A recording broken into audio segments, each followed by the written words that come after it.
everyone, thanks so much for joining me again. So today is all about the lower back.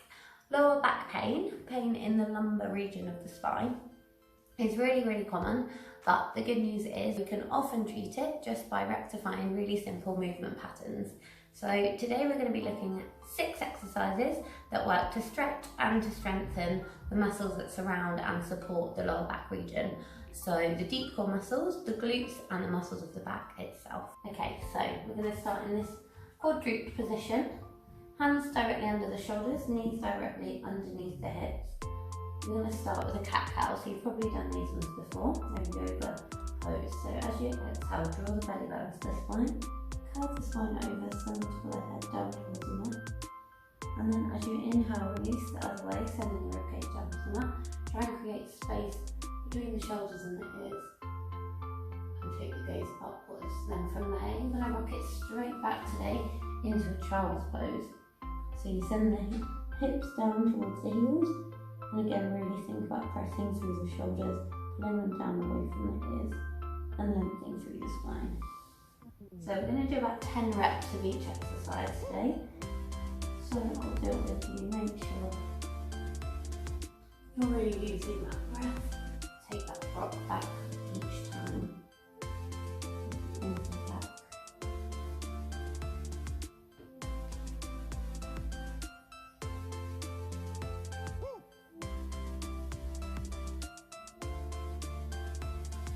So this is when we want to start being really mindful with our movement.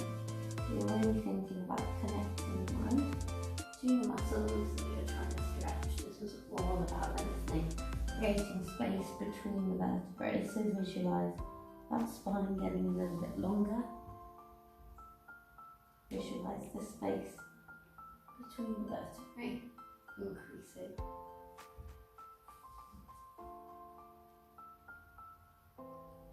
Halfway through.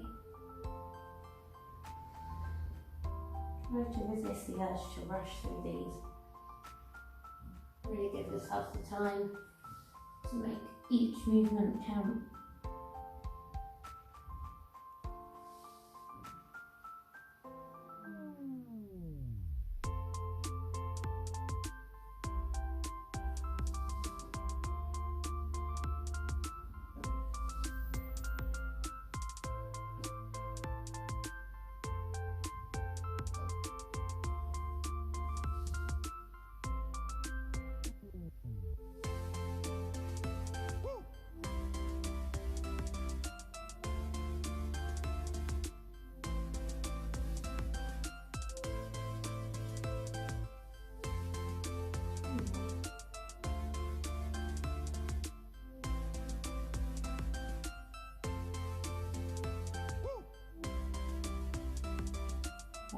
And from that, coming back into that quadruped position. So find it again.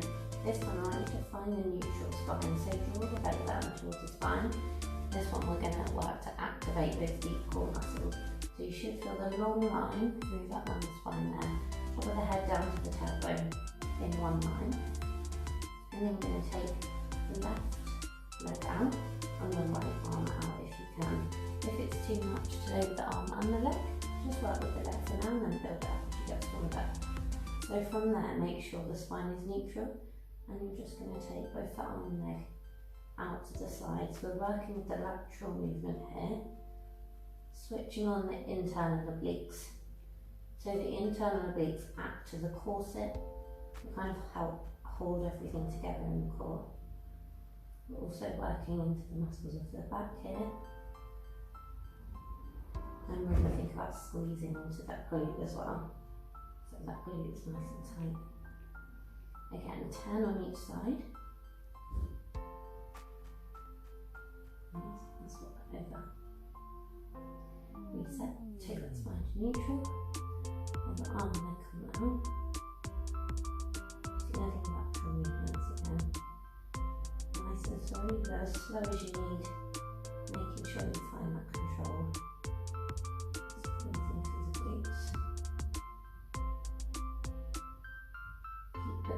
Into that hand that's on the mat. Keep you nice and even. Try not to let those hips move.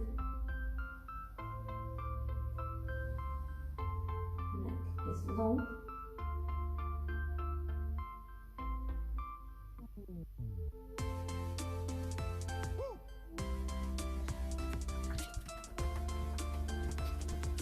Okay, so you can grab yourself a cushion for the next one. It's up to you. This one, we're going to take the right leg on top of the left, so you're aiming to get the foot across on top of the knee, so you're trying to stack the shins one on top of the other. If it's uncomfortable for you to be able to sit up straight, so that's what we're aiming for, that straight line there. If you feel like you're here and you can't quite lift up and out of the hips, pop the cushion underneath. Or a block, a yoga block, if you've got one of those as well. As many as you need, lift it as much as you can so that you can get that straight line. If it's too much to get the legs one on top of the other, you just work in the cross for now, again, until we get looser. So start by stacking that there. Lift up super tall, so as tall as you can. Think about lifting the rib cage away from the hips. Take that right hand down to the floor.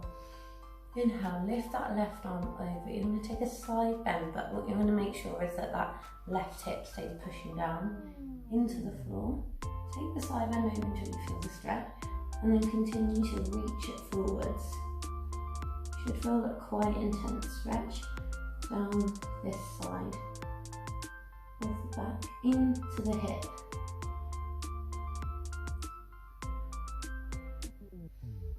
So again, just 10 deep breaths here. And just hold in, get a little bit deeper with each exhalation.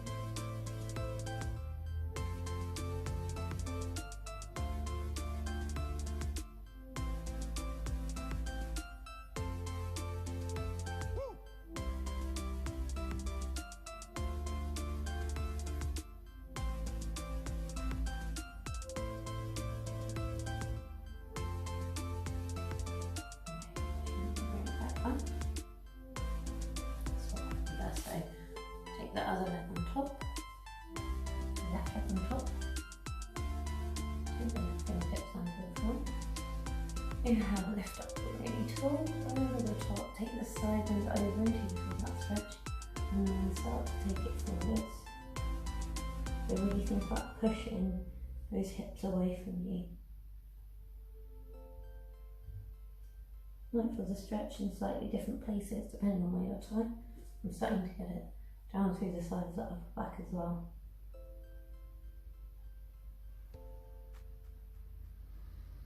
That's a really good one to work with the rotation through the spine as well.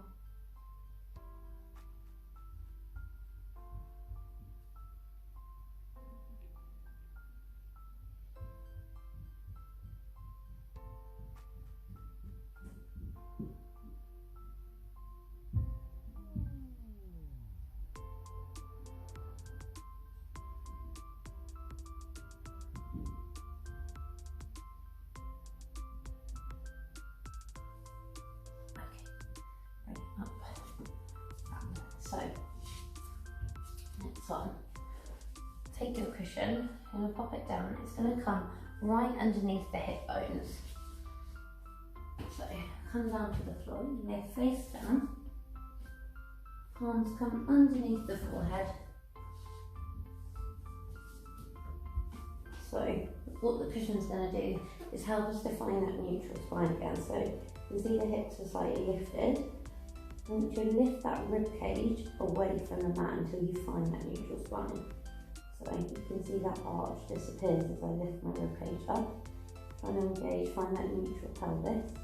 I'm going to squeeze the glutes as you exhale, and then lift the legs off the floor. So this only needs to be a tiny movement. As you lift, I want you to be really careful in not letting the rib cage collapse back to the mat.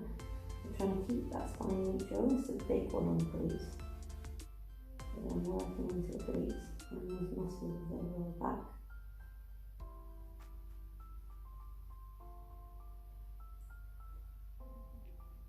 So and then use the breath, exhale to lift. Inhale to lower. I think it's a common misconception that we're told we're not supposed to feel things in our lower back. But what we don't want to feel is a sort of crunch or pain. But sometimes we do want to feel, we are trying to target those muscles. So like here, you want to feel those muscles engaged, but you shouldn't be feeling any sort of crunch. Okay. Good. Okay. Coming down. This time, flipping it over and laying it back. Again, we're going to work with the cushion, pop it between the inner thighs this time, and come all the way down. Lay it on the mat, walk the heels in as close as possible. Then from there, you're going to exhale, lift the hips up off the mat and bring the hands together. So again, this is a bit of a yogi pose. You're going to clasp the hands together and squeeze the shoulders to lift up and find that stretch. And feel that back arch during that stretch. So inhale there, and then as you exhale, you can lift the heels off the mat, tuck the pelvis as hard as you can underneath, squeeze the glutes and squeeze the inner thighs to give the cushion a big squeeze. Inhale, release. Exhale, tuck the tailbone, squeeze the glutes to stretch. So it's kind of a reverse of the cat-cow. We're moving through that arch, that anterior pelvic tilt, to the posterior pelvic tilt. So when we think lower back, loads of the movement is connected to our pelvis as well. But all the movement is always connected to the pelvis. So in order to find a neutral spine, we're also working to find that neutral pelvis. So here we're moving the pelvis between the two postures to find the tilt that way and then the tuck that way. Feeling that stretch as we go and feeling glutes really engage. Making sure these heels are nice and close to the bar. Squeezing the inner thighs. Squeezing the inner thighs is going to help us connect to the pelvic floor as well, so the deep core muscles right at the base. The abdominals again just helps to keep everything nice and supported. Perfect. And release there. One last exercise. You're going to come to a tabletop position with those legs. So knees are right over the hips. A nice flat spine on the floor. Take the hands above the shoulders and make sure you drop those shoulders right down so the scapula pushes into the mat. Flex the feet. Again, engage through the core. So we've just found the two tilts of the pelvis. Now we're going to try and find neutral. So feel that place where the pelvis feels balanced, nice and flat on the mat. Depending on the nature of your spine and how much curve you've got, you might have a little bit of a gap underneath, or you might have none at all, but just be careful that neither the tailbone is lifting off the mat or the rib cage. So find that neutral. And all we're going to do here is we exhale, we're going to squeeze the inner thighs again, and you're going to push the hands and feet just 1 to 2 inches away from you until you feel that core switch on.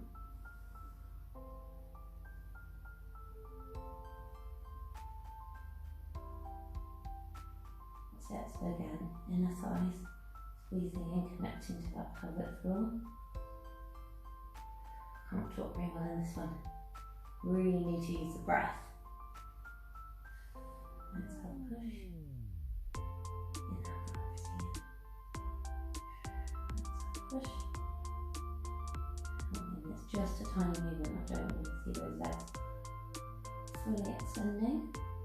We're just working at really precise range, making sure there is no movement whatsoever in that pelvis. Again, you might feel the muscles of your lower back here. As long as you're not feeling it arch, you'll probably feel them start to switch on.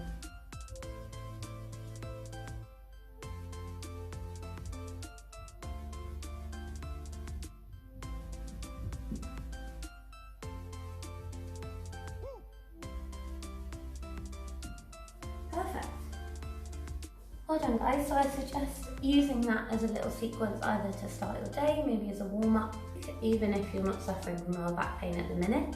It's obviously better to prevent these things rather than cure them. So if you can start building those habits in now, starting to get all those muscles a little bit stronger and a little bit looser as well, it's going to help us in the long run. Have a lovely day.